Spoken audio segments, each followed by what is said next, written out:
លើទឹកដីស៊ីមរៀបយើងមានកន្លែងបើកថ្មីទៀតហើយជាអាហារដ្ឋានបែបខ្មែរដែលផ្សារភ្ជាប់ទៅនឹងទេសភាពជនបទបែបរ៉ូមែនទិកដែលយើងអាចគយគន់មើលទេសភាពថ្ងៃលិចក៏ដូចជាវាលស្រែដ៏ស្រស់ស្អាតជាមួយមុខម្ហូបខ្មែរបែប set menu ហើយយើងក៏អាចជ្រើសរើសបន្លែដែលយើងចូលចិត្តនៅនឹងកន្លែងសួនបន្លែរបស់គេហើយចុងភៅនឹងយកបន្លែមួយនោះទៅធ្វើជាមុខម្ហូបពិសេសមួយសម្រាប់ពួកយើងផងដែរបាទជំរាបសួរពុកម៉ែបងប្អូនស្វាគមន៍មកកាន់ភោជនីយដ្ឋានដូនតាដោយហាងគេនេះគេរៀបចំលក្ខណៈជាផ្ទះខ្មែរបើកចំហទូលាយដែលមានបរិយាកាសល្អស្រស់ស្រាយស្ងប់ស្ងាត់ជាមួយនឹងធម្មជាតិពិតៗវាលស្រែចម្ការពណ៌បៃតងស្រស់ដែលល្អមែនទែនសម្រាប់លក្ខណៈជាក្រុមគ្រួសារតូចក្រុមគ្រួសារធំឬក៏ជាលក្ខណៈមិត្តភក្តិបាទគូសង្សារថ្មីថ្មោងអីនេះអាចអញ្ជើញមកទទួលទានអាហាររំហែអារម្មណ៍និងទទួលយកបទពិសោធន៍ថ្មីបង្កើតអនុស្សាវរីយ៍ល្អៗជាមួយនឹងមនុស្សជាទីស្រឡាញ់របស់ពុកម៉ែបងប្អូនការតុបតែងហាងគេគឺថាស្អាតលាយឡំជាមួយនឹងក្បាច់ខ្មែរបែបរ៉ូមែនទិកធានាថាបងប្អូនមកនឹងចូលចិត្តនឹងបរិយាកាសបែបនេះគាត់រៀបចំបែបទូលាយមិនសាំភ្នែកនិងតាក់ទាញអញ្ចឹងសម្រាប់ថ្ងៃទំនេរចុងសប្តាហ៍ជាពិសេសថ្ងៃចូលឆ្នាំខាងមុខនេះអត់ដឹងថាទៅណាអាចនឹកឃើញកន្លែងនេះបានពេលដែលបងប្អូនមកដល់កន្លែងនេះគេនឹងមាន welcome drink អាចជាទឹកអលឹក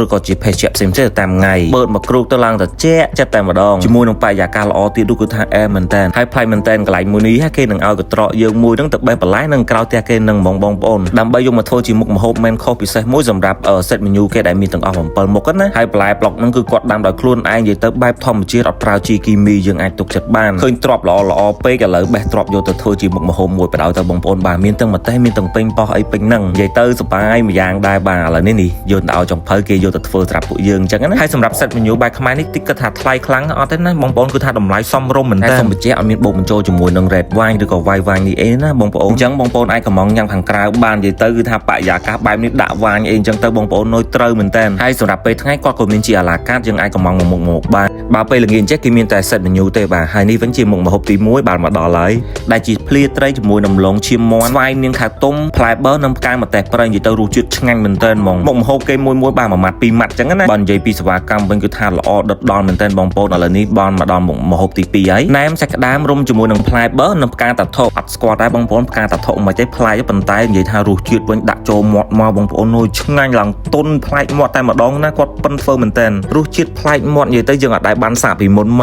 កណានិយាយទៅសម្រាប់រសជាតិកន្លែងនេះអត់មានជាមន្ទិលសង្ស័យអីហ្មងបងប្អូនបាទមុខម្ហូបមួយគឺថាត្រូវមាត់អញ្ចឹងពីមុខម្ហូបមួយទៅមួយយើងញ៉ាំលេងរួចហើយយើងអាចឈៀលជាមួយនឹងវាយអីអញ្ចឹងណាបងប្អូន enjoy ជាមួយនឹង view បាទទេសភាពនៅពីចំហៀងយើងនឹងមានទាំងវាលស្រែស្រះទឹកស្ដាប់សំឡេងសត្វយំឥឡូវនេះមុខម្ហូបទី3បានមកដល់ហើយគេហៅថាញោមក្រុមផ្លិតជាមួយផ្លែត្នោតខ្ចីគោមដូមនិងសារាយសមុទ្រពេលដែលយើងដាក់ចូលមាត់មួយម៉ាត់ទៅ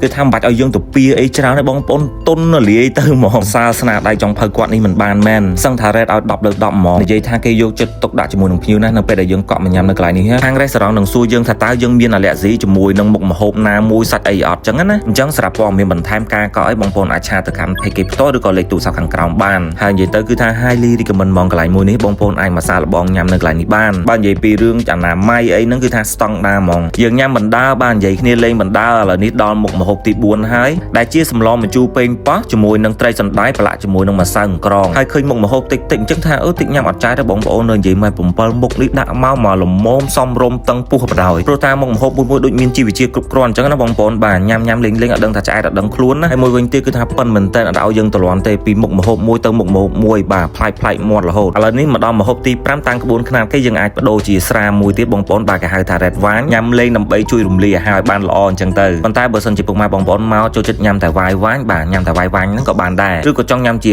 cocktail ឬភេសជ្ជៈផ្សេងៗក៏មានដែរណាមុខម្ហូបទី5នេះជាប្រហិតបង្គាផ្ទាប់ជាមួយនឹងមើមឈូកដោយពេលញ៉ាំគឺយើងស្រោចទឹកសោះហ្នឹងមកដឹងតែប្លែកមាត់មួយមុខទៀតហើយនិយាយថាការរៀបចំចានគេពីមួយមុខទៅមួយមុខគឺថាប្លែកគ្នាបងប្អូននិយាយទៅប៉ិនមែនតើនិយាយទៅគឺគេផ្លាស់ប្ដូរអារម្មណ៍យើងពីមួយវគ្គទៅមួយវគ្គណាឥឡូវនេះដល់មុខម្ហូបទី6ហើយដោយយើងញ៉ាំជាមួយនឹងបាយសម្ហូបពិសេសមួយនេះគឺជាបន្លែដែលខ្ញុំបេះពីមុននឹងមកពីក្បាលល្ងាចណាបងប្អូនបាទឆាទ្របសាច់ជ្រូកចិញ្ច្រាំជាមួយនឹងគោមដូងពីមុខម្ហូបមួយទៅមុខម្ហូបមួយបាទស្លាបព្រាសមអីហ្នឹងគឺគេដូរមួយវគ្គទៅមួយវគ្គដើម្បីកុំឲ្យច្បល់រសជាតិចូលគ្នាគឺគេចង់ឲ្យយើងទទួលបានរសជាតិ 100% នៃមុខម្ហូបនីមួយៗរបស់គេនេះវិញជាម្ហូបចុងក្រោយដែលជាបង្អែមលាងមាត់បាយដំណើបស្វាយទុំជាមួយនឹងសង្ខ្សាប៉ាណាកូតានិងការ៉េមស្វាយនិយាយទៅដាក់ចូលមាត់មួយម៉ាត់មកគឺថាមានជាតិផ្អែមទុននៅក្នុងមាត់យើងនឹងតែម្ដងគឺថាឆ្ងាញ់ខ្លាំងបងប្អូនអើយមិនចេះតែនិយាយណាគឺថាឆ្ងាញ់ពិតរបស់គេហ្មងហើយតម្លៃវិញក៏សមរម្យទៀតទាំងបរិយាកាសអនាម័យស្តង់ដារបាទបុគ្គលិករស់រីរាក់ទាក់ទីតាំងនៅខាងកបីរីយើងជិះតាមវត្តស្រះចកទៅត្រង់រហូតកាត់ដល់ផ្សារនឹងអញ្ចឹងណាបងប្អូនមកដល់ផ្លូវលំគេបត់ចូលទៅតាមនឹងទៅចាញ់ខ្ញុំតម្លាក់ Google Map នៅក្នុងខមមិនខាងក្រោមឲ្យបាទអញ្ចឹងវីដេអូយើងក៏ដល់ទីបញ្ចប់ហើយអរគុណសម្រាប់ការទស្សនាចាំជួបគ្នានៅវីដេអូក្រោយទៀតជម្រាបលា